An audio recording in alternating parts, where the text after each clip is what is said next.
é uma pessoa invejosa, é uma pessoa orgulhosa, que não sabe fazer o bem, né? Então, quando a gente nota alguma falha no caráter, aquilo ali é pobre de espírito.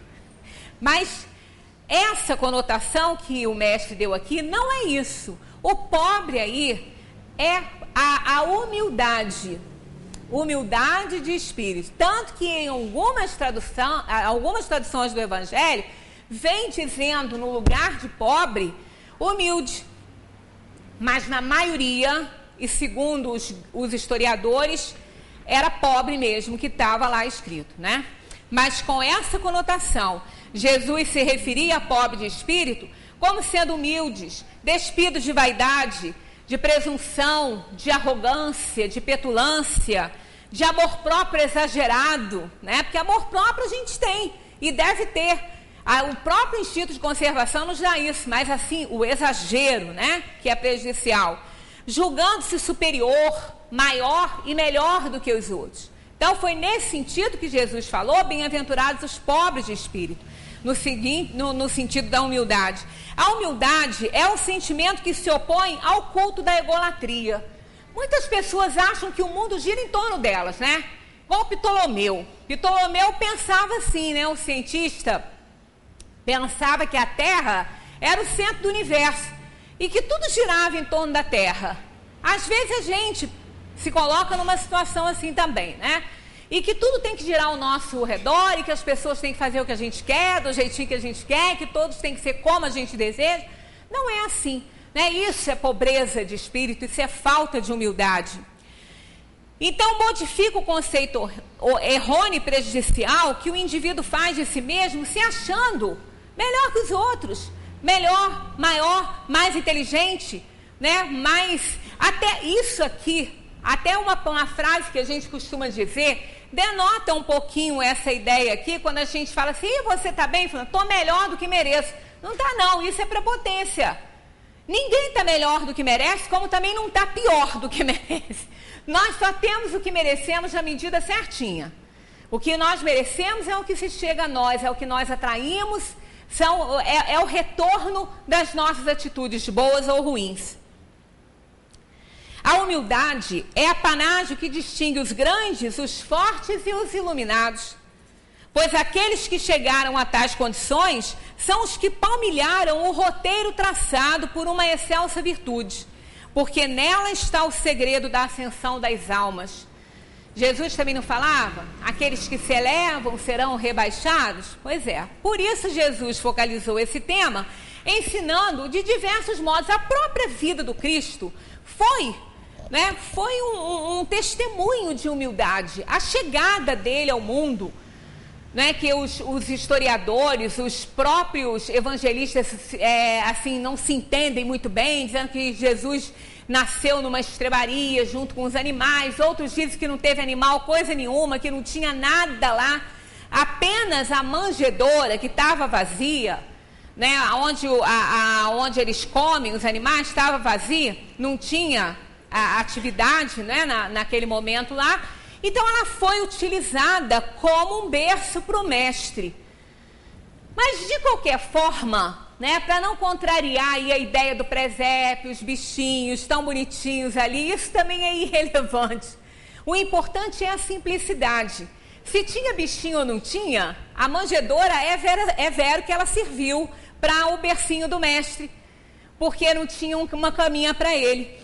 Então ele veio, né, numa forma simples, na natureza ali, né, num ambiente natural. Isso vai demonstrando a humildade daquela alma superior, a mais elevada, né, que passou por essa terra. Também na atitude, né, de servo que ele assumiu, lavando os pés de seus discípulos, sucumbindo naquele madeiro, né, na cruz, injustiçado ali, mostra realmente que ele era muito humilde. Porque ele podia ter dado uma guinada nisso tudo, a gente sabe que ele podia ter feito isso, mas essa não era a mensagem, essa não era a sua missão na terra. As demais bem-aventuranças, todas elas, se acham interligadas a essas. Porque a gente vê uma pessoa, para ser misericordiosa, para ser pacificadora, para ter mansuetude, ela tem que ser humilde. Senão ela não consegue, né? A humildade, por isso que ele começou esse ensinamento falando sobre a humildade. Né? Aqueles, né, os pobres de espírito, que receberão, estarão no reino dos céus. Então, é porque essa é a mais importante de todas. Quando ele disse que é o reino dos céus que nós vamos alcançar, né, com essa humildade de espírito, que reino é esse, né? Onde fica esse reino? Fica na terra? Fica no espaço? Onde fica? É um reino material? É um reino espiritual? É onde fica aí o reino de Deus? Ele mesmo falou, está dentro de cada um de vós. Então o reino de Deus é o que existe de maior e de melhor em nós. É a paz de consciência, é o céu. Quando a gente fala, estou no céu, estou no inferno, quem está no inferno está naquela consciência pesada, né? com aquele remorso, com aquele arrependimento, vive no inferno. E quem não tem isso, quem tem a consciência do dever cumprido, está tranquilo, está no céu. Então o humilde, ele acaba tendo esse reino de Deus em si, justamente pela sua obediência à lei divina, que a humildade é uma das maiores virtudes e carrega as outras. Mas é importante o complemento de espírito, isso é importante. É necessário esse complemento de espírito a fim de não se confundir com a pobreza, né, com a humildade das roupas, do dinheiro, da posição, né, porque há quem confunda muito essas coisas. Uma pessoa que tem um patrimônio enorme, ela pode ser muito humilde. Ela pode estar usando muito bem o seu dinheiro. É aquela questão do camelo, né? É mais fácil um camelo passar pelo buraco da agulha do que um rico entrar no reino do céu. Então, camelo, se a gente for entender como aquele bicho que tem aquele caroção nas costas, esse não vai nunca passar por um buraco da agulha, né? Aí o coitado do pobre, do rico, nunca entraria no reino do céu. Então, seria pecado ter dinheiro? Seria pecado ter bens? É uma desgraça, então, ter bens e ser rico? Claro que não. Lógico que não. De onde viriam os recursos para que a vida pudesse se desenvolver no planeta? Vem daí, do dinheiro mesmo, dos recursos, que uns têm mais, outros têm menos. Evidentemente que aquele que usa mal os seus recursos, seu dinheiro, vai ter que responder por isso. Ele vai ser responsável pelos bens que ele tem e qual é o destino que ele está dando para esses bens. Então, isso tudo vai ser computado. Então, é nesse sentido que um camelo vai passar pelo buraco da agulha. Quando a gente percebe e entende que camelo não é o bicho, é uma linha cheia de nó. Antigamente, em hebraico, camelo significava isso. Até o camelo tem esse nome por causa daqueles nozinhos, daquela linha cheia de nós. Desfazendo-se os nós, a linha passa pelo buraco da agulha. Então, como que um rico passa? Desfazendo esses nós, empregando bem a sua riqueza. Então, é importante entender que não é porque uma pessoa é simples, tem poucos recursos financeiros, ela não tem, às vezes, nem o que comer, que ela não vai ser orgulhosa. Claro que é. Muitas vezes, uma pessoa muito rica é mais humilde que uma que não tem nada. Existem pessoas que fazem questão, não tem nada e fazem questão de certas coisas. Eu já comentei aqui que uma senhora que era pedinte na rua, ela recebia benefícios da sopa noturna quando era distribuída. Ela nunca aceitou aquela sopa junto dos outros. Ela não aceitava a sopa na mesma latinha que os outros aceitavam, porque não se tinha recipiente fácil. Então, juntava-se latinha de leite e tudo, eram descartáveis depois, mas as pessoas faziam as doações e eram servidas ali. Ela não aceitava e ela não tinha onde morar, ela morava na rua. Quer dizer, era um orgulho muito grande. Humildade de espírito não existia ali, ela não tinha nada. Então, não está relacionado aos bens materiais, né? Está relacionado à evolução da alma. Só os humildes podem entender Jesus. Nicodemos, doutor em Israel, não entendeu?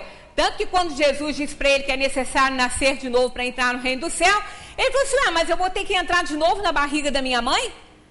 Quer dizer, aí Jesus falou, és doutor em leis e não entendes essas coisas?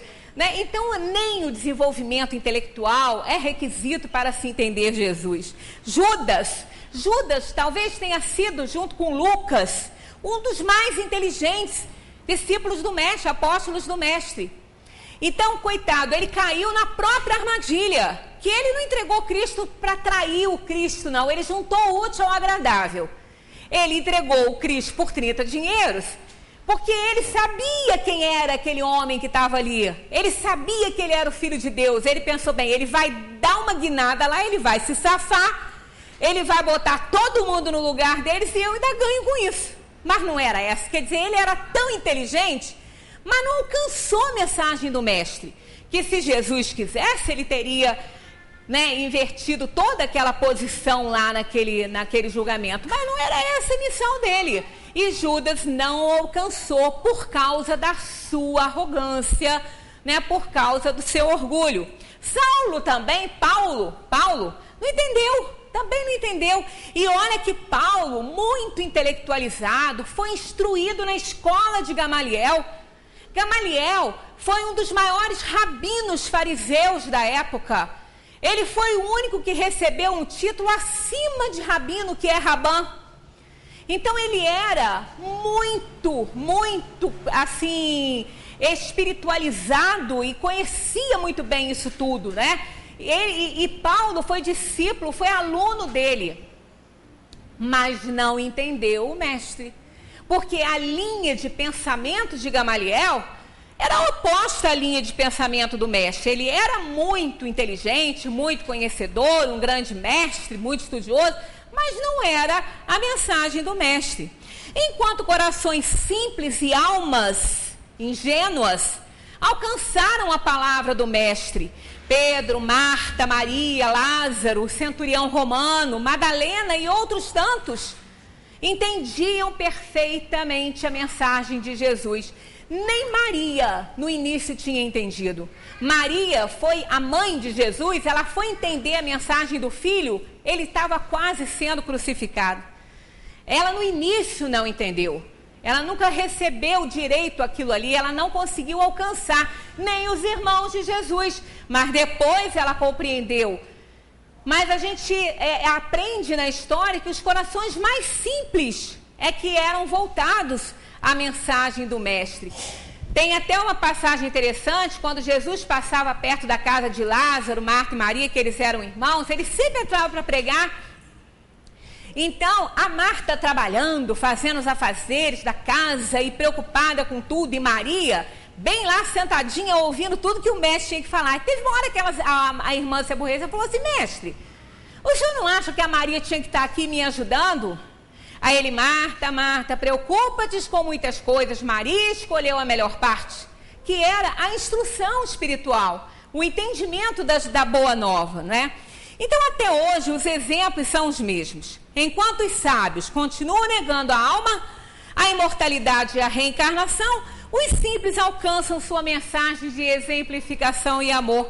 Humildade é reconhecer a nossa pequenez diante de Deus, a nossa impotência diante da vontade de Deus.